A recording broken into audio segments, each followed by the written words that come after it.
What's going on, everybody? Welcome back to another episode of the Hurt Business Podcast. As always, I'm one half of the host. My name is Ferris Big Hurt Sharari, and I'm joined today by my guy. Robot Man Leech. We're recording this the Sunday after the Tyson Fury versus Oleksandr Usyk undisputed heavyweight title bout that Josh and I correctly predicted on. So props to us. Props to all the fight fans for a fucking phenomenal fight. The card, all in all, was a blast. Some big recent fight news with UFC 304 got fully announced, and then a little somebody got cracked recently. Somebody got popped recently, and we'll get into that as well at the very end of the pod. But real Bodman, man, we watched Oleksandr Usyk put on a clinic last night, put on a spectacular performance, handing Tyson Fury his first career loss in the ring. What did you think of the fight? How did you think Oleksandr performed? And that's it. That's the end of my questions. I was going to ask you a third one, but we'll save that till we get to the analysis. Till we get to the meat and potatoes. Yeah, honestly, it was so interesting because I feel like we predicted Usyk winning on different ideas that we had come up with on how he could possibly win this fight. And it was everything that went against what we kind of said. Like, a lot of what was going on in the fight was not even things I was predicting for him to do. Like, him putting on that constant pressure on Tyson Fury was huge. I didn't think he would be able to keep that up for the rounds. Like, I thought eventually that jab from Tyson Fury was going to be a problem, and that pace was just going to get slowed down tremendously, and was just going to kind of struggle to find his shot. And I will say, in the beginning, Tyson was just kind of joking around. So it did seem like he was kind of giving Usyk a little bit of confidence there and then kind of stripping him of that confidence. And that's like a huge, huge veteran move right there from Tyson. I thought that was a great game plan from Tyson to start it off like that. Just kind of give him some rounds, get him going, give him the confidence, and then just shut him down. And that worked. Like, ultimately, it worked for him. Like, he completely dismantled Usyk in those middle rounds. I don't see many of those rounds that Usyk could have possibly won. He was much shorter, much slower to the punch, and Tyson was just much longer than him in those middle rounds, which I thought was phenomenal. And he was moving around so well. So I thought that was a very not just like the middle rounds, like that whole. I feel like Usyk had the first round, and then like 2 through 8 went to Tyson. Like, I feel like he dominated most of that middle fight.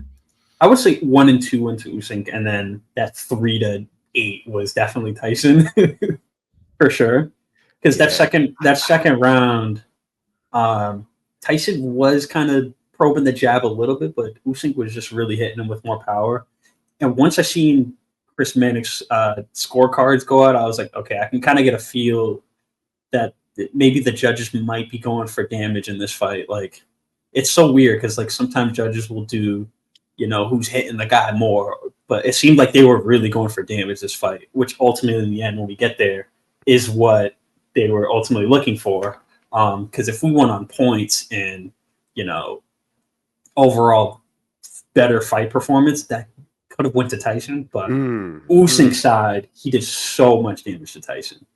But that was a good point that you mentioned that. Right there. That point, we cannot just push past that, because Tyson made that argument in the post-fight speech, like, thought he won the fight. A lot of people on the internet, and myself as well, like, I thought Usyk won the fight, not because of damage, just because he was the better boxer that night. You know what I'm saying? But like, I didn't rewatch it, so I don't have it to rewatch yet, the full fight, so I can't really score it. I didn't score it last night when I was watching it. So I can't distinctly say like it's 3-6 or whatever like the scoring is. But like, do you think Tyson got more damage? I mean, he definitely was more hurt. But like, I don't know. Some of those shots that Fury was landing in that early part of the fight, those uppercuts that you were texting me about, were so clean and so flush. And there were moments where like Usyk like jerked and like he had to like get his footing again, because like it legit hurt him. And yeah, man, it wasn't a domination on one end. It wasn't like Usyk smashed Fury through 12 rounds in that 9th round. Sorry, I completely cut you off.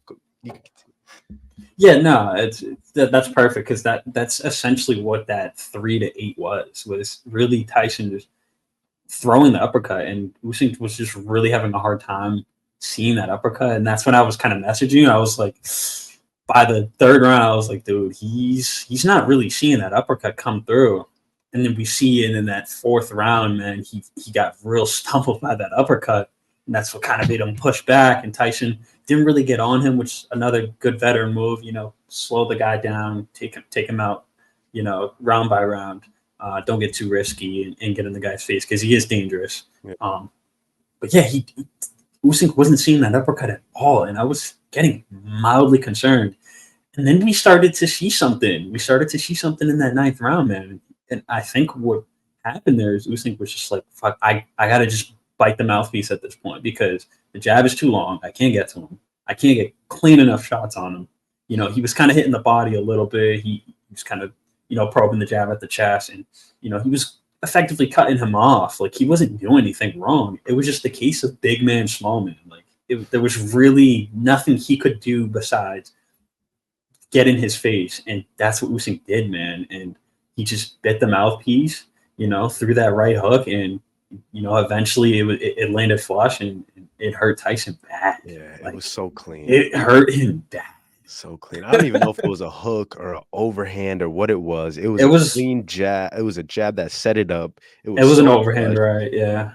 And it wasn't even like the first time that he landed that shot. It was just the first time that he it landed clean, perfectly hit that chin. And I don't know about you, but we've definitely seen Tyson hurt in like a lot of his fights. He's been dropped many times, but I don't think we've never seen that hurt like ever in all of his fights. He's never been in that bad of a shape where like legs are gone. He's just like looking for the ropes to keep him on his feet. And credit to the ref, like it could have been stopped in that moment, but like he correctly rewarded him the knockdown, which I was happy about because like that's a fight that like you gotta just let him go unless it's like as definitive a knockout as possible. Like if he stopped that fight with Fury still on his feet, imagine the uproar today.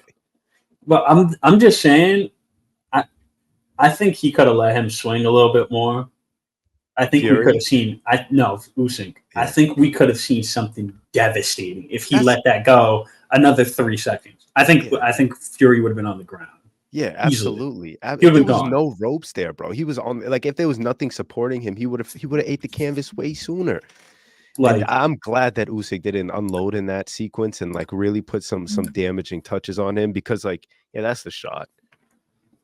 Like that's how he looked. That's how he looked on the ropes. Like he was not in good shape, and I just think like if the ref had let it go 3 more seconds, 3-4 more seconds, Usyk could have got himself a really, really devastating knockout. I feel like. Because Tyson was gone, man, and then that bell rang, So I feel like in that instance, it's like the ref kind of has to like let him go out on his shield a little bit.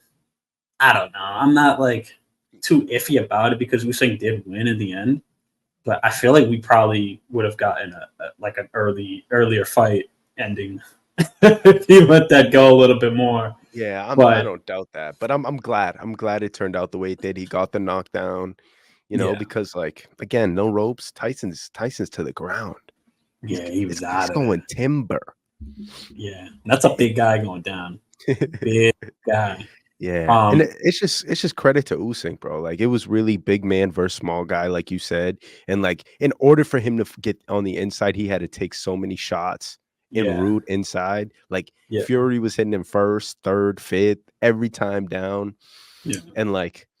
Usyk didn't get deterred. He stayed composed and he stayed willing to just drive the center of the ring towards Fury, and it was honestly the best Usyk performance ever. Both Joshua fights weren't as impressive as this one, man. I don't know. That second Joshua one was pretty impressive. Him getting completely demolished by that right hand from Joshua and recovering from that and winning the fight was pretty impressive to me. Just because I like to see guys face that adversity and then prevail through it. I still think that's my favorite fight from Usyk to this day. But this one's definitely second. This one's definitely second. I'm surprised you chose a Joshua fight just because how much he means to you. Nah, dude, he ate up monster right hand. Yeah, There's no reason he should have came back. Yeah, that shit was insane. But like, yeah, Fury, nobody's beating Fury. That's like why I think this one is so good. It wasn't an easy fight. Like respect to Joshua, but Joshua didn't put up a fight like Fury did. Mm-hmm. Fury was landing to the body. He was landing upstairs. He was almost having fun in there. You know what I'm saying? He made it look like a fun sparring match and not like a world heavyweight undisputed bout. And yeah, my favorite Usyk performance. Crazy to see Fury that out of it in the ring. Like when Wilder dropped him in their first fight, that was devastating. That was crazy. We thought he was dead, but this was like that on the feet. And so, yeah, man, I don't know. He came up like the Undertaker.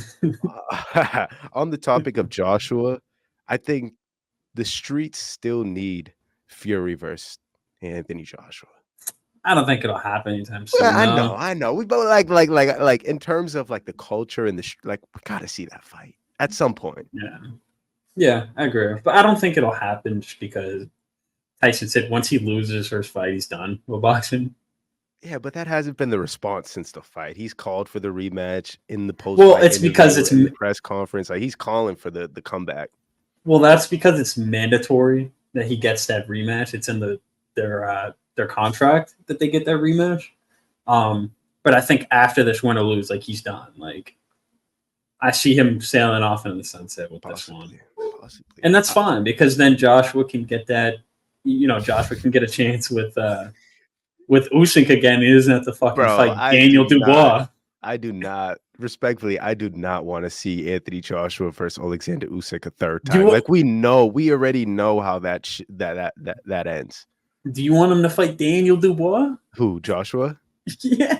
I want him to fight Fury, man. That's what I'm trying to tell you. I know, I do too. But it's not gonna happen. Bro, stop saying that, man. Let's put some positivity out there in this world, bro. The streets still need it, and I'm still saying it's gonna happen one day, regardless if it's for belts, if it's for this or that. Like, let's make it happen. I know, it's mandatory that he gets a rematch with Usyk per the contracts. We know how boxing politics work. Like, what if it doesn't happen? What if Frank Warren or I don't know somebody on Usyk's team is like, nah. It's contracted. What do you mean? But like it's in Fury's contract. I know, bro. Rematch. But like, you know how boxing is so fucked up where like your contract could say one thing, but they could do something totally different. I don't know if you can just void a contract like that. Yeah, I get what you're saying. But this fight is happening whether we like it or not. Bro, I would like to see the rematch. I think that's the best heavyweight fight we could make. But like, yeah, for sure, bro. Politically, boxing's like I don't trust none of that shit. Like contracts, no contracts, word, no word. Like unless it's like signed, sealed, delivered, and they're promoting it, it's not happening. And that's why it happened with Haney. I mean, it's happened plenty of times. Oh man. All right. And that one was even sooner. That was like 3 months. Yeah, very quick. They fought again, but the rumor in October. Yeah. I was just gonna say the rumor in that rematch should be somewhere in like October, end of the year, sort of range. It would in like New York, man. I want to go to that. That'd be crazy. Let's get that in the Madison Square, man. It's not like the Knicks are playing anyway, so just use that for Fury and Usyk. Yeah, and then pull up, and then it'll be a good time. Yeah, that'd be. But Usyk, man, we said it here, man. Honestly, I was a little worried before the fight going with my Usyk pick. I won't lie. I was not 100% on it just because I was like, man. Once they got in that ring, man, I was like, shit. Dude, that's right. He's so fucking tiny, man. You even texted me at one point, like right before the fight. It was like, is it too late to change my pick? Isn't that what you said? I'm a man of my word. Amen. Dude, he was so tiny in there. Yeah. I was so shocked. Because at the weigh-ins, it's like, okay, pretty small. Once they're in there and they're fighting, it's so different. It's like Usyk was 10 times smaller than what he was at the weigh-ins. It was terrifying. And Tyson was like 270 in there. Yeah, Tyson's a big boy. Good God, man. I don't know how Usyk did it, man. I really, honestly, I can't wait to watch it again because, like, oh man, I thought he was a goner from 3 to 8. I thought he was a goner. Based off what he was doing 3 to 8, I was like, yeah, this is over. It's not. Yeah. Based on like what we were watching, it felt like Tyson was going to start dictating the rest of the fight this way. Yeah, and it wasn't even like Tyson was landing anything that was like, I'm going to put you unconscious. It was more so just like landing everything. Yeah, he was landing picking shots. A lot of shots. That's what I was saying. Like, I'm surprised they went with Usyk as far as like damage go, because Usyk definitely did more of the damage. Tyson definitely landed more of like the punches overall. So we know what those judges were. And they were going for damage. Some judges go for points. Like if the guy, I wouldn't imagine any other fight, any other judges that were in there on Friday or Saturday would have went with Tyson. Yeah, because of how much he was landing. Yeah, one of the judges went with Tyson. Honestly, you could have won with either fighter, man. But I do think Usyk won the fight. I do think he won it just because damage, man. You can't count that off, man. Yeah, he had him hurt, man. Yeah, he had many times. But great fight from Usyk. Yeah, it's now the undisputed first in like 2 decades. Yeah, well, first ever in the 4-belt era. Like, in the 4-belt era, yeah. And good like for him, man. First ever undisputed in 2 weight classes. Yeah, like he beat everybody important, man.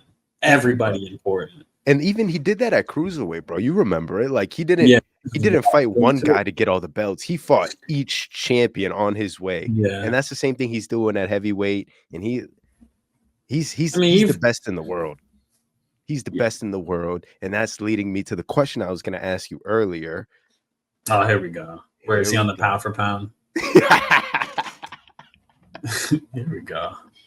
That's crazy. I was legit about to ask you that. There we go. That's crazy. You know well, huh, bud? I say he's, man. Yeah, with that performance, man, I gotta put him behind. It's tough. It's like we know who the top 3 are. It's like what is the order of those 3 guys? I'll give you 5, but not in any order. Nah, I want 3. 5 but not 5 but not in any order. Bro, we need 3 in order. It's Neo Inoue, Bivol, Terrence Crawford, Usyk, and Canelo Alvarez. That's the 5 right now. Okay, I have that same 5. What's your? But I'm not putting them in order. I'm sorry. What's your? I'll put Canelo. Canelo's 5. Say that. Bivol's 4. Bivol's 4. Yeah. Keep working in. Here we go. We're good there, man. Keep working in. Who's 3? I'm going Naoya, Terrence, and then Usyk. Yeah, I'll put Usyk. Nah, man. I gotta put Usyk at 2, man. He beats Terrence with that, man. Usyk is on a that's insane, man. He made history. He made history last night. He did. So he beat the guy. He beat the boogeyman. Usyk or Naoya, Usyk, Terrence, Bivol, Canelo. That's your order. That's my top 5. Usyk, Terrence. Yeah. All right. I gotta go Naoya, Usyk, Terrence. Right. Terrence was neck and neck with Naoya. After that, he's just back. He's down to 3. Yeah. I'm going Usyk. Number 1, pound for pound. Damn, Usyk number 1. Okay. 2 weight undisputed. Like, and you beat the guy who's undefeated in the weight class. Beat him like nobody else has. That for me, that's gotta be. After that, Naoya Inoue. And then Terrence. Ooh, damn, Terrence is 3. Terrence is That's 3. fair though. That's fair though, because honestly, Neo has done a little bit more to those guys than Terrence has done to his guys. I feel like. Yeah, he's done more recently. Yeah, that's like he fought Boots and Nito, man. Like that long was like, good God, and he beat him. Yeah, he beat those guys. Yeah. Yeah, and he's moving up now to 54. So, like, I don't know. What if he becomes undisputed in that weight class? That might be. Yeah. Then he's on Usyk's level. Then he might be number 1. Yeah.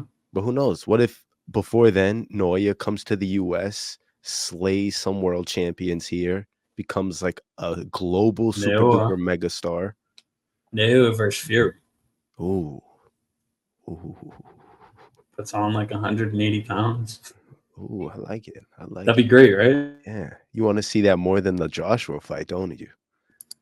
I probably do. Yeah, low I know key. you do. In Japan? In Japan. We'd never make it. Yeah. But yeah, man, congrats to Usyk, the undisputed heavyweight champ, bro. The rest of that undercard was fucking fireworks. Joe Codina lost his world title, but it showed he was just a tough bastard, bro. Like he just was eating all sorts of shots. And credit to his opponent, I don't know his name, and I don't have it in front of me. I don't know if you do.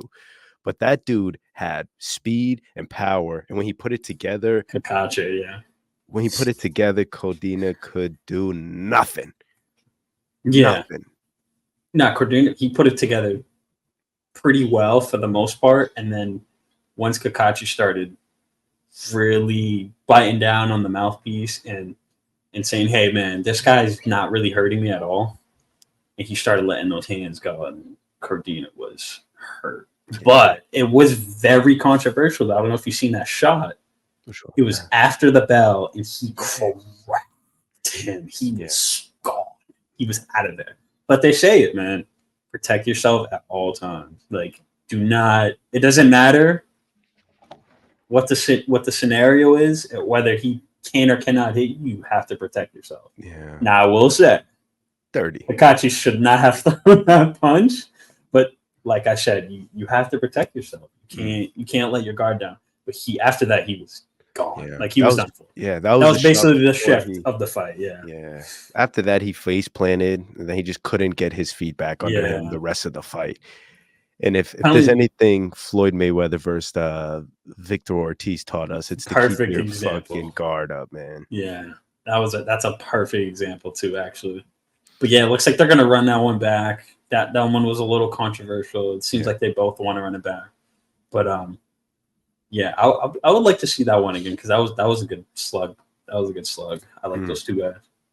Irish guy too. I like him. Yeah, man. We love it. We love a good story, bro. Especially like whenever you're the big underdog in a big fight like that, and you come through. Older guy. Yeah, you slay the dragon. That's some real shit right there. But yeah, fun undercard over there in Saudi Arabia. A lot of boxing gonna happen from here on out there. We see all the boxers just so happy to fight out there, and that's not on accident, man. It's really like Turkey Al Sheikh is putting it all together for us, man. So shout out Saudi. I do it every time. But shout out those guys, bro. Real talk. Yeah, they put on the events, man. So shout out those guys. Recent news, UFC 304 from Manchester got announced. My guy, remember the name, Bilal Muhammad is getting the shot, bro. And this feels like a long time coming. And how many times have I told you on this show not to forget the name, and you constantly forget it? And Dana forgot the name for how many months now? This was the fight. This has been the fight. And it took him a year to announce it. This has been it, bro. So remember the name. He's going to get his world title in Manchester, July 27th, UFC 304. I'm fucking pumped for it. Against Leon Edwards. Which that first one ended pretty prematurely. With him stuffing his eyes everywhere. Shit happens. But co-main event in the heavyweight division on that card also, Tommy Aspinall, hometown kid, coming back in a rematch against Curtis Blades. Was coming off a fucking huge victory against Jailton Almeida, and they're fighting for some interim belt. What do you think about that announcement? Nah, not into it. This should be John Jones and Aspinall, man. Yeah. This is some bullshit, man. John Jones is pretty much like, somebody on Twitter made a really good point, man. And he was talking in DMs with John Jones. As John Jones was getting a little butthurt about what this kid had to say in his comments, and he was like, dude, what you're doing to Aspinall is exactly what Shogun should have done to you.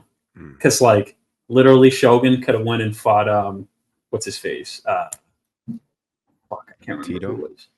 No, Chuck. Not Tito. Chuck. He could have went and fought Chuck and ended his career, but he chose to give the younger guy a chance, the young 21-year-old kid a chance, John Jones.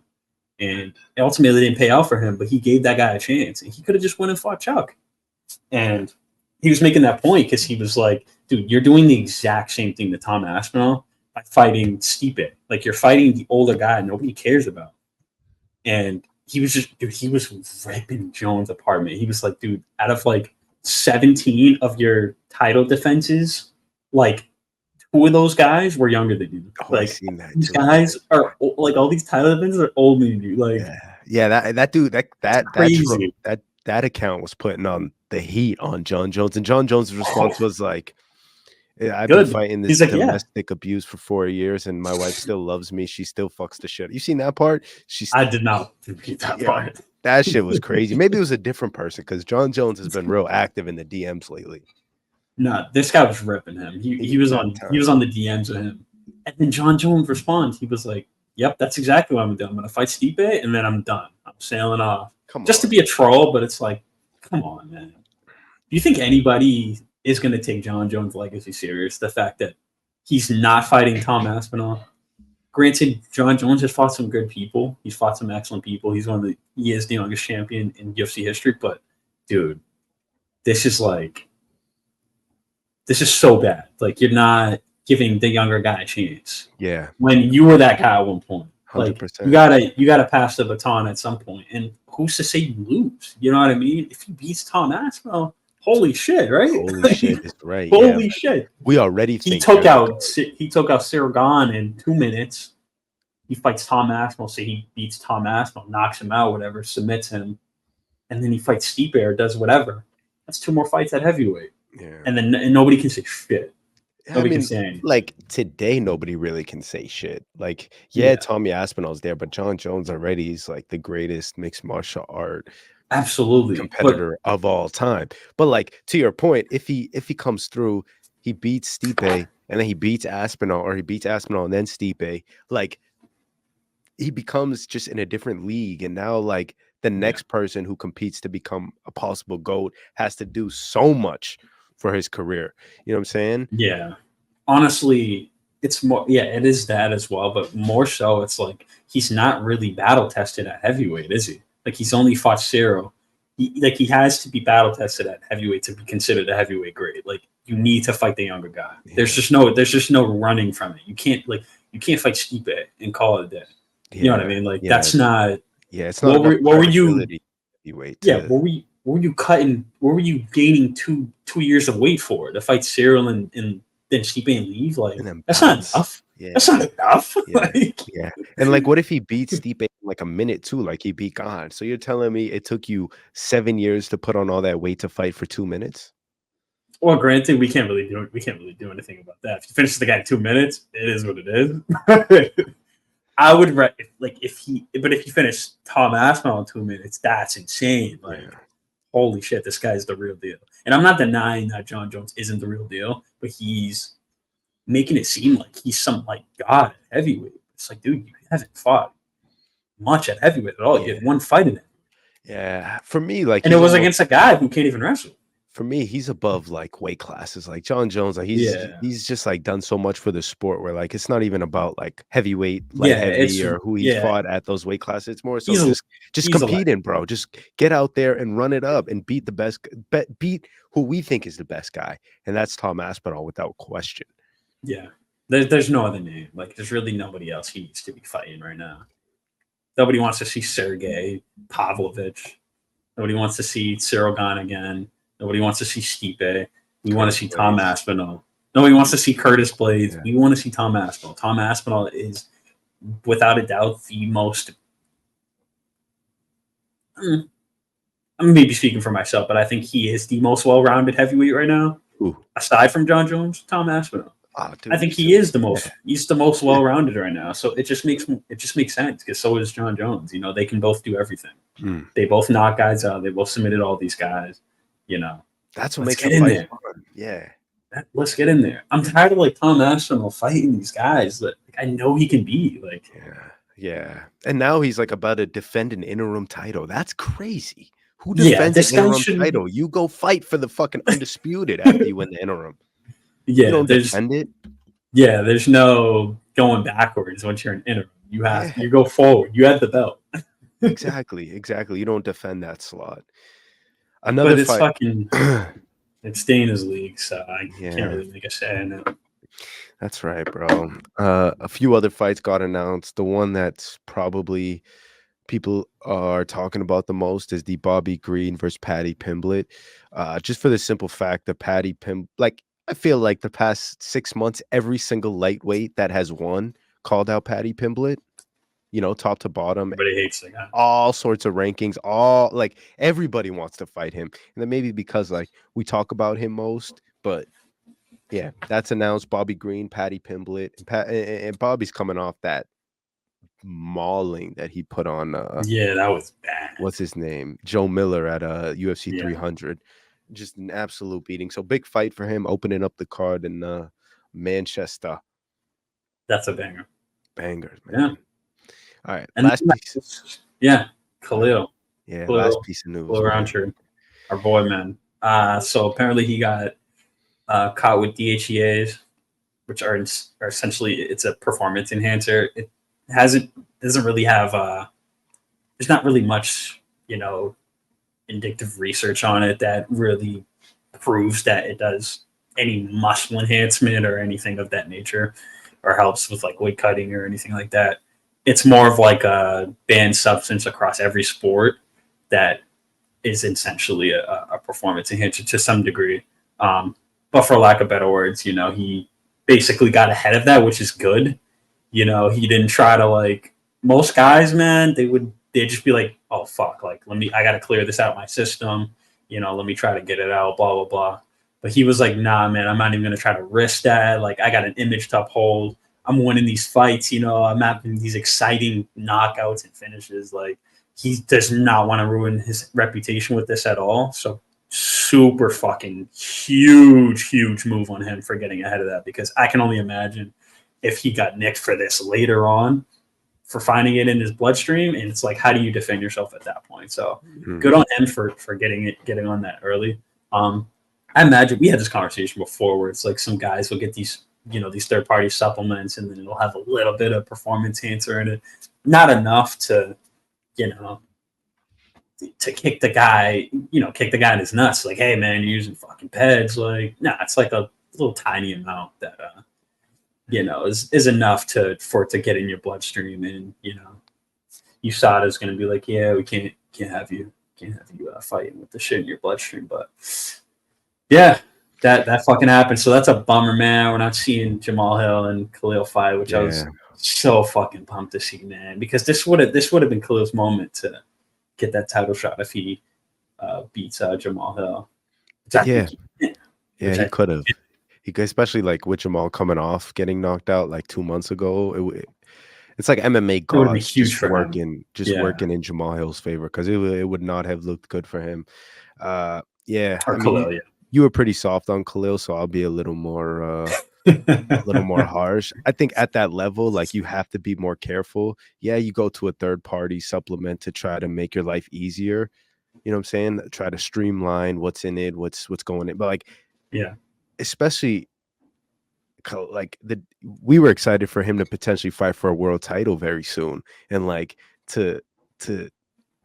it's not that he didn't care or he wasn't paying attention. I wouldn't say he wasn't as careful with what he was doing. Exactly. He wasn't paying attention as much as he should have, and ultimately I think it's a big lesson for him to be learned here, and hopefully he did that, and he sues the fuck out of whatever company this is, because that is some absolute this company should just be extinct, because you don't do that to a pro athlete, somebody who was fighting in the biggest fight of their life just in a few short weeks.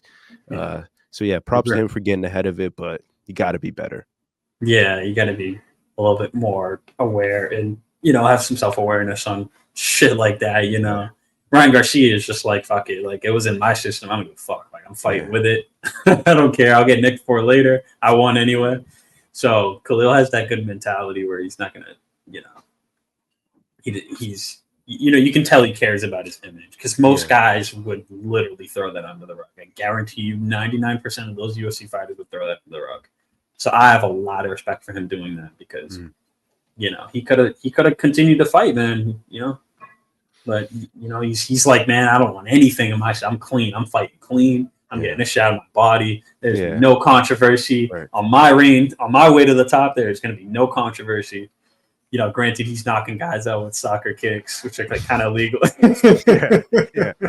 yeah. 100%. Depending on how you view it, it's for sure too brutal. Yeah, but I love that about him, so I do respect that nature of it. Agreed. No, 100%, brother. Well said. And I think that's a good place to end the show. If you made it to this part of the podcast, Josh and I greatly appreciate the support. Few things. hppshop.com. Go get your tees. I mean, look how nice this is, no? I still got the OG one. Do you remember that one? The white and green one? That's one of one right there. So you might have to show people so they can know how special. Put that on next show. Yeah, put that shit on. All right. Well, follow us on the socials. Subscribe to us on YouTube. We'll catch you guys in the next